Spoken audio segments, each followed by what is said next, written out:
Fala pessoal, tudo bem com vocês? Vamos aqui mais um encontro de informativos.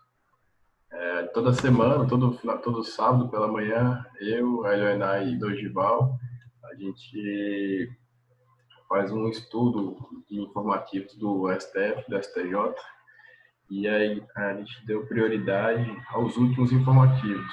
Então, começamos com o 970 e estamos voltando. Esse praticamente é o terceiro encontro que ele está fazendo. E aí a gente decidiu começar a fazer as nossas reuniões, os nossos encontros de estudo aqui no Zoom. E gravando também para que vocês possam assistir eventualmente. Não vai ser uma didática de aula, vai ser um estudo em grupo, como vocês vão perceber. A gente vai lendo os informativos todos em direito, que é a nossa fonte de consulta. E à medida que a gente for tendo alguma dificuldade, a gente comenta, a gente discute, certo? Como a gente começou pelo 970, o 969 foi o último, então a gente sempre tem a didática de fazer uma breve revisão do último informativo e a gente faz a leitura do seguinte. Então vamos revisar o 969 e em seguida iremos estudar o 968, tá certo? Porque a partir desses os últimos informativos, por causa do contexto da pandemia, não foram disponibilizados, tá certo? Então vamos lá. Por favor, meu amigo Hélio Enai, comece a leitura do resumozinho. Olá, direito constitucional, imunidade parlamentar.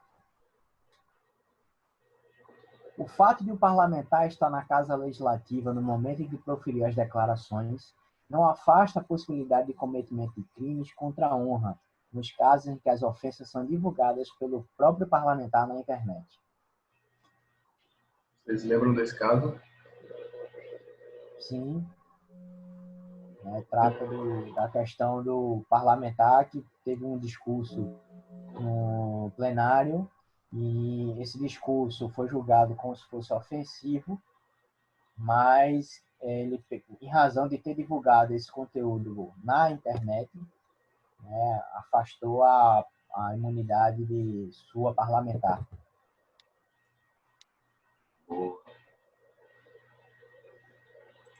Algum comentário, Dodge? Não, acho que é só isso mesmo. Aí, no seu direito, até o Márcio, né, ele fez uma especificação didática muito boa, né, sobre imunidade, né? Ele falou lá sobre a diferença de imunidade material e imunidade formal, né? Destacando que a imunidade material seria a inviolabilidade propriamente dita, e a formal seria a imunidade processual ou adjetiva. E aí a gente, como o Hélio destacou, né, o fato do deputado ter imunidade material, né?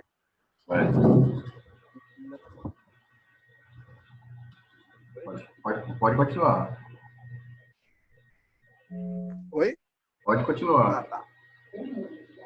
Pois é, e que a imunidade do deputado ela teria simplesmente sido afastada pela divulgação dele pela própria internet, né? É bem interessante porque a gente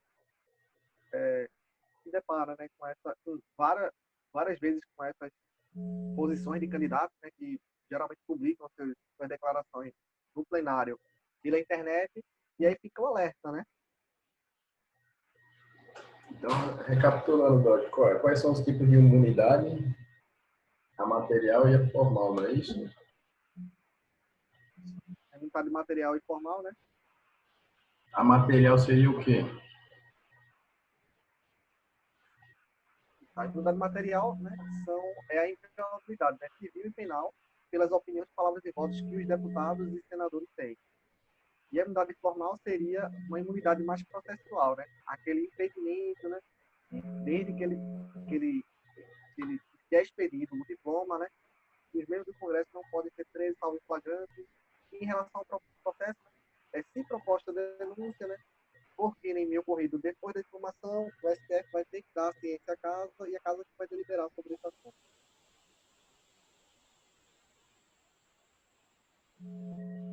Beleza. Ok. Mais alguma coisa, Hélio, que a gente queria comentar aqui do informativo?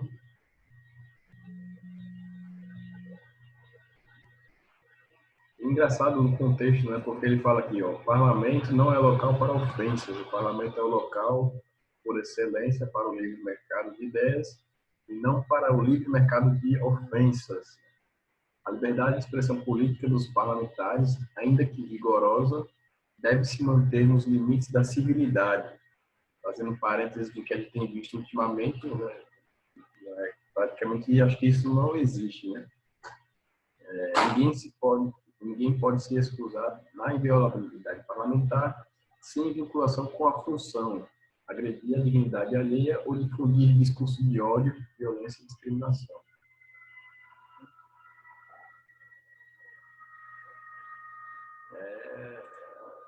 Veja que o fato do parlamentar ele ter a Né? Mas imunidade assim, ele traz uma material, situação esdrúxula na Constituição, né?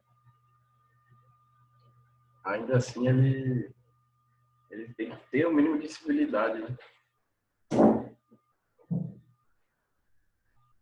Ok, vamos adiante. Esse próximo é muito interessante, a gente até discutiu bastante, né?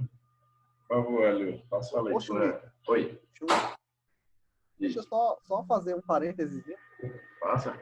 É porque, tipo, toda essa celeuma aí é que a questão é que a gente tem uma situação esdrúxula ainda na Constituição que prevê a imunidade absoluta para o parlamentar dentro do parlamento. Então é essa a discussão. Qual o sentido dela? É que quando o congressista ele divulgou na internet, ele extrapolou os limites do parlamento, né? Então a imunidade nesse momento que ele goza, apesar de ser absoluta dentro do parlamento, do discurso desse proferido dentro do parlamento, a divulgação pela internet fez com que ele extrapolasse esse limite do parlamento, né? E tornasse a imunidade relativa nesse sentido. Interessante observação. A gente lembra que os direitos não são absolutos, né? Sim, relativos.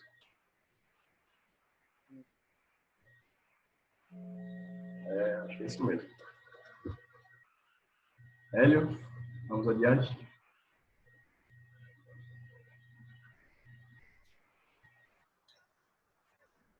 Direito administrativo. A responsabilidade civil do Estado. Para que o município seja responsável por acidente em loja de fogos de artifício, é necessário comprovar que ele violou o dever jurídico específico de agir, concedeu licença, mas sem as cautelas legais, ou tinha conhecimento de irregularidades que estavam sendo praticadas pelo particular. Para que fique caracterizada a responsabilidade civil do Estado por danos decorrentes do comércio de fogos de artifício, é necessário que exista a violação de um dever jurídico específico de agir, que ocorrerá quando for concedida a licença para funcionamento sem as cautelas legais ou quando for de conhecimento do poder público eventuais irregularidades praticadas por particular.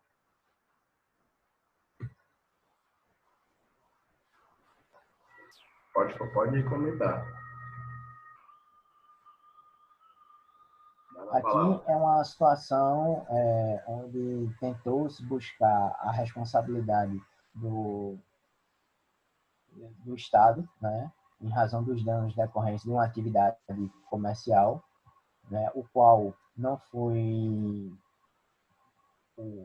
o STJ, o STF, na verdade, afastou essa responsabilidade, porque nesse caso não foi comprovada que houve uma violação da forma de agir do Estado, né? O Estado ele atuou dentro do seu poder estatal, emitiu as licenças, houve todo o procedimento administrativo ele foi cumprido, né? Se nesse caso o Estado ele fosse omisso, né, ou fosse negligente com os procedimentos administrativos para que a atividade pudesse ser desenvolvida, aí sim caberia a responsabilidade do Estado. Então, o Estado, quando ele age dentro da legalidade para concessão das suas licenças, né, de funcionamento, não há que se falar em nenhuma responsabilidade dele, apenas de negligência desse seu dever de agir. A gente até comentou sobre os tipos de responsabilidade. Acho que é importante a gente fazer essa discussão, né? Fazer se lembrar do que configura, de onde vem o embasamento legal ou constitucional da responsabilidade civil do Estado e como é que se dá, como é que se procede, né? Vocês podem comentar. A responsabilidade do Estado, ela é objetiva, né? E quando se fala em responsabilidade objetiva, é necessário apenas comprovar três elementos, né? Uma conduta praticada por um agente público, né, nessa qualidade de agente público, seja comprovado o dano e o nexo de causalidade entre esse dano sofrido pela vítima e a conduta praticada pelo agente público. Aí surge uma dúvida. Então, o Estado ele sempre tem a obrigação de indenizar, né? Sempre ele é obrigado a ressarcir, né, o administrado pelos prejuízos causados por ele. Na doutrina existem duas teorias, a teoria do risco administrativo e a teoria do risco integral. A regra adotada pelo direito brasileiro é a teoria do risco administrativo, né, onde a responsabilidade do Estado é objetiva, não é preciso provar a culpa do Estado, mas o Estado ele tem três excludentes, né, que, havendo uma dessas três, ela não é obrigada a indenizar. Quais são elas? No caso fortuito ou força maior, a culpa exclusiva da vítima ou a culpa exclusiva de terceiro. Então, mesmo sendo objetiva, havendo uma dessas três hipóteses, o Estado ele não teria a obrigação de indenizar o dano, né? Entretanto, a teoria do risco integral vem se aceita em algumas situações. Primeiro, o que é a teoria do risco integral? É quando não se admite qualquer excludente de responsabilidade, né? Ou seja, em toda e qualquer hipótese, mesmo sendo caso fortuito fosse maior, culpa exclusiva da vítima ou culpa exclusiva de terceiro, o Estado ele teria a obrigação de indenizar. Entretanto, essa teoria do risco integral no direito brasileiro, ela é inserida até o momento em um único contexto, né? É aplicada de forma excepcional, apenas até o presente momento nas hipóteses de dano ambiental, que é quando o Estado, independente de qualquer coisa, ele teria a responsabilidade de civil pela indenização desse dano.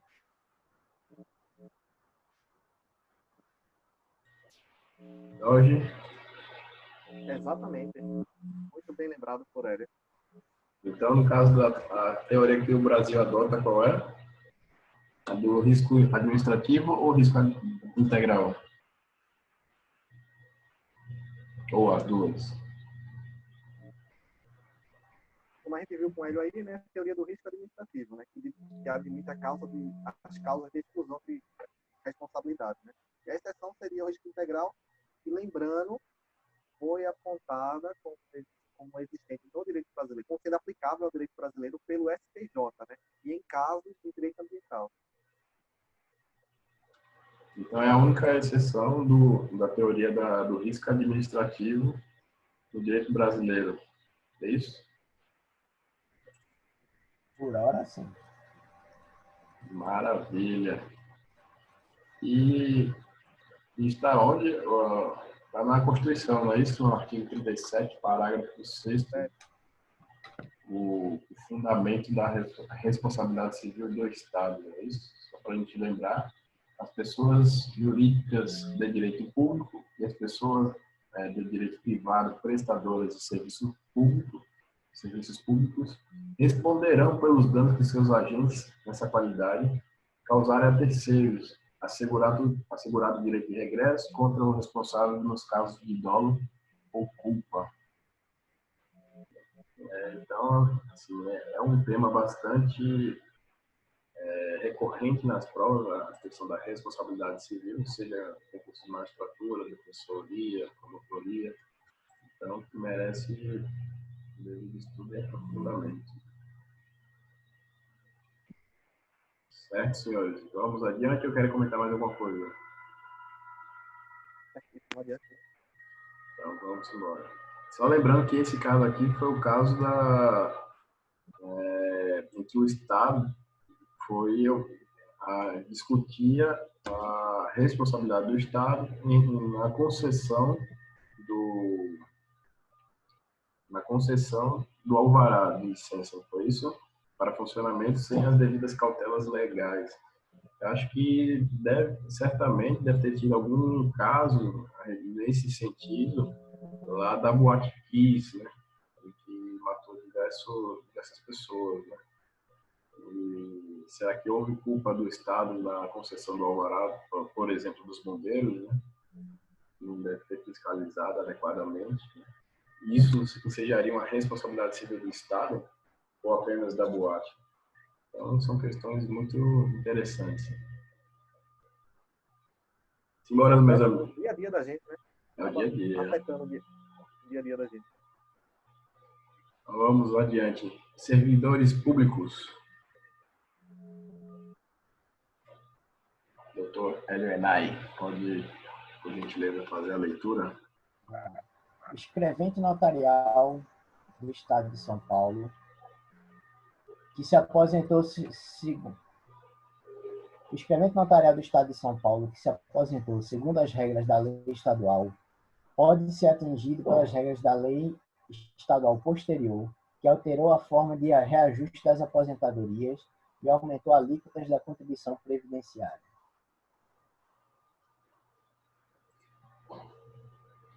O escrevente notarial do Estado de São Paulo se aposentou segundo as regras da lei estadual. Vai, considerando essa informação, recair. Seguir. Não entendi. Considerando essa informação que é de baixa relevância, a gente vai seguir no julgado ou vai passar no próximo? Vamos pro Cara, vamos dar uma discutida aí. Então? Chung, deixa eu só dar só dar um parênteses aqui, é porque tipo, esse assunto, apesar de ser simples, é um assunto de extrema relevância em face das mudanças, né, que houveram. Mudanças da Previdência, né? Eu só queria destacar um ponto. É o seguinte fato, é que quando se fala de servidor público, o servidor público ele não tem direito adquirido ao regime jurídico. Então, havendo mudança de regime jurídico, o servidor público está submisso às mudanças. Entendeu? Então, assim, sobretudo na questão da alíquota da Previdência, né, que houve um aumento, uma majoração de 11% para 14%. Inclusive, recentemente tivemos uma discussão sobre uma decisão que saiu do juiz federal que impossibilitava o aumento de alíquota posto pela União aos juízes federais. O próprio juiz federal julgou suspendendo. Não foi esse o caso, mas... Suspendeu o Dodge? Suspendeu, foi? Ele suspendeu indevidamente, né? Mas, no meu entender, indevidamente. É que ele precisava... É que precisa ficar claro, na verdade, para todo mundo que o fato de eu concordar ou não concordar com uma nova lei não invalida a validade dela, né? Tá? O regime, sobretudo em relação ao regime jurídico. O regime jurídico não gera direito adquirido. Então, qualquer alteração que houver, o servidor vai estar sujeito, né, a essas modificações. Inclusive, já havia sido discutido por uma ADI a 4.420, né, que o STF tinha garantido a situação jurídica de quem já tinha se aposentado frente ao direito da proteção do benefício. Então, não foi uma mudança na regra de obtenção do benefício, foi uma mudança, uma majoração de alíquota, né? Porque a gente pode tirar essa norma de direito previdenciário e transportar para a questão tributária, né? Então, não há uma regra de direito adquirido em matéria que inviabilize a majoração de alíquota tributária em relação ao tributo, sobretudo previdência, né? Foi só essa observação. Perfeito. Maravilha. Faz toda a diferença. E aí você entra na discussão do ato administrativo, né, a coisa julgada, a segurança jurídica. E bem lembrou a questão do servidor público não tem o direito adquirido ao regime jurídico. muitos servidores que, não, porque eu tinha uma gratificação tal, ou era assim, ou era assado, mas não, pelo menos pela jurisprudência, não admite o regime jurídico. Nesses compartilhamentos aí são os melhores. Vamos interpretar como reações de Hélio, né? Joia, já acusou aqui.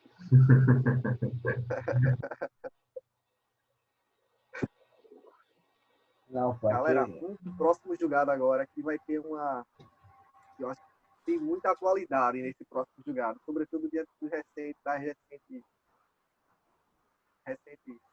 capítulos divulgados aí da República, né? Só contextualizando, como é que foi? Aquele foi do ministro do Meio Ambiente, não foi isso? Fez um comentário em relação à reunião do dia 24 de abril, aproveitar o enfoque, né, que dá da imprensa para o coronavírus, para o contexto de pandemia, para poder aprovar, né, na verdade, nem aprovar, passar por fazer por meio de pareceres, por atos administrativos, né, é meio que legislar sem passar pelo Planalto, não foi isso? No caso, não. Flexibilizar algumas regras de direito ambiental para possibilitar essa burlamento, né, de algumas regras, né? Sobretudo em relação à Amazônia, né? É complicado. Então vamos lá. Terras Mas é devolutas. importante lembrar que não é uma discussão política. A gente está saindo da discussão política e trazendo para todo operador de direito é importante ele abrir essa mente para analisar os fatos juridicamente, né? Então, assim, a gente está analisando alguns pontos daquele vídeo, mas do ponto de vista jurídico, né? Na verdade, a gente não está nem analisando, está fazendo só uma releitura. Perfeito. Hélio, por favor, faça a leitura. as terras devolutas pertencem, em regra, aos Estados-membros, com exceção daquelas indispensáveis à defesa das fronteiras, das fortificações e construções militares, das vias federais de comunicação e à preservação ambiental, que são de propriedade da União.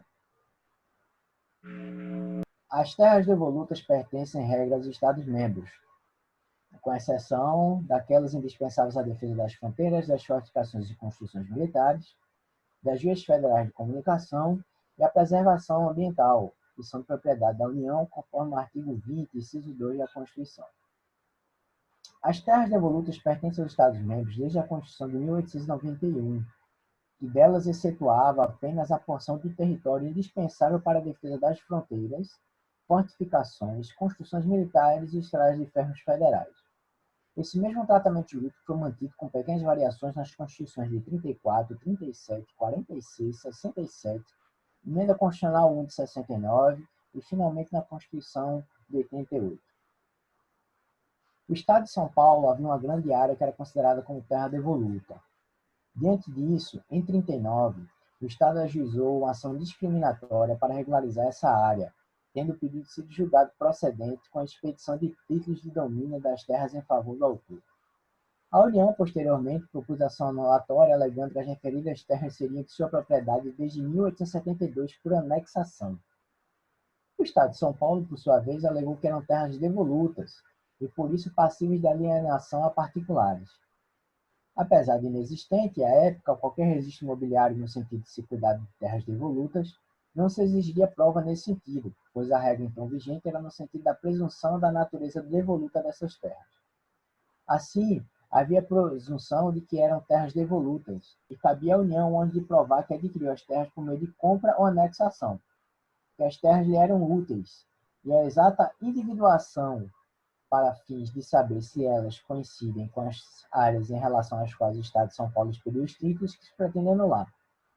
É possível concluir que a União adquiriu terras na região mediante compra ou anexação. Entretanto, não há provas de que essas terras tenham sido efetivamente úteis para o suposto fim original a que se prestariam. Além disso, não há qualquer precisão na individuação dessas terras à época da aquisição. a União não se desincumbiu do seu ônus probatório. E a sentença foi de 1900 e cacetada. O processo é o novo, viu? Bem extenso, né? Mas acho que ele pode dar uma revisada nesse tópico, porque cai em concursos, né? Essa discussão de bens públicos, se é bens da União ou bens do Estado. Então, pode fazer uma leitura aqui do julgado. Ali? Ação anulatória. Em 1968, a União ajuizou ação contra o Estado e particulares que foram beneficiados, alegando que esses títulos não poderiam ter sido expedidos, porque essa área seria integralmente patrimônio federal. Não, acho que é só bom contextualizar, né, a situação hipotética. No estado de São Paulo, havia uma grande área que era considerada como terra devoluta. Diante disso, em 1939, o Estado de São Paulo ajuizou ação discriminatória para regularizar essa área, tendo o pedido sido julgado procedente com a expedição de títulos de domínio das terras em favor do Estado. A sentença transitou em julgado em 1958. Entre os anos de 1960 e 65, o Estado de São Paulo realizou a regularização fundiária e expediu títulos de propriedade a particulares relacionados com as glebas dessa área. Ou seja, eu entendi que tinha um terrenão lá, São Paulo entrou com ação para regularizar, dizendo que ela era dona das terras. Dado esse título, ela pegou, loteou a área e concedeu o título de propriedade a quem de fato estava lá. Aí, agora, não, pode continuar. Não.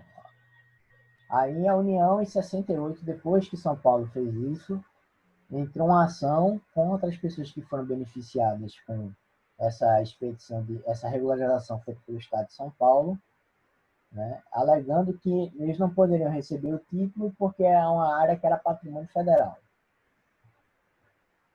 Aí a União queria que fosse anulados os títulos de domínio em razão da emissão irregular, a reintegração da posse da área e a anulação de todos os atos oriundos dos respectivos títulos.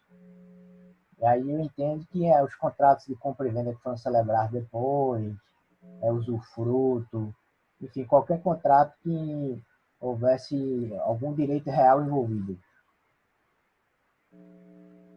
Vale ressaltar que nessa ação a União não alegou fraude, falsidade documental ou má-fé. O argumento da União é baseado no domínio, na propriedade. Trata-se de ação anulatória com caráter reivindicatório, lastreado na alegada falta de citação da União na referida ação discriminatória. A União argumentou que deveria ter sido citada na ação discriminatória proposta pelo Estado de São Paulo, considerando que a área pertencia a ela. O pedido da União foi julgado procedente? Não. Aqui interessante, essa questão de terras da União. Toda ação que envolva direito real sobre bem imóvel, né, terreno, essas coisas todas, demarcação, os entes federados eles têm que ser intimados para se manifestar. Agora, não sei se estava vigente nessa época aí, né, meio cacetada. Mas pelo menos atualmente tem que ser citada intimada a União, os estados e os municípios para informar se tem interesse ou não naquilo ali, né? Pois é, basta ver que quando a gente entra com ação de reintegração, uma ação de uso capião, né, geralmente o que é um dos requisitos da ação é apresentar as certidões lá, né, da União, do Estado e do município, né, sobre isso aqui não tem interesse, se tem interesse ou não, né? E ainda assim, com a apresentação da certidão, o juiz ainda vai intimar os mesmos entes para se manifestar judicialmente acerca do interesse, né? Amigos, vamos ter que fazer uma pausa e aí a gente continua. O vídeo vai fazer um intervalo. Isso é melhor que Pomodoro. Tá certo? Cada 40 minutos ele zera. Então, até já. Até já. Cadê? Vamos ver se ele vai cortar a gente ou não. Passou.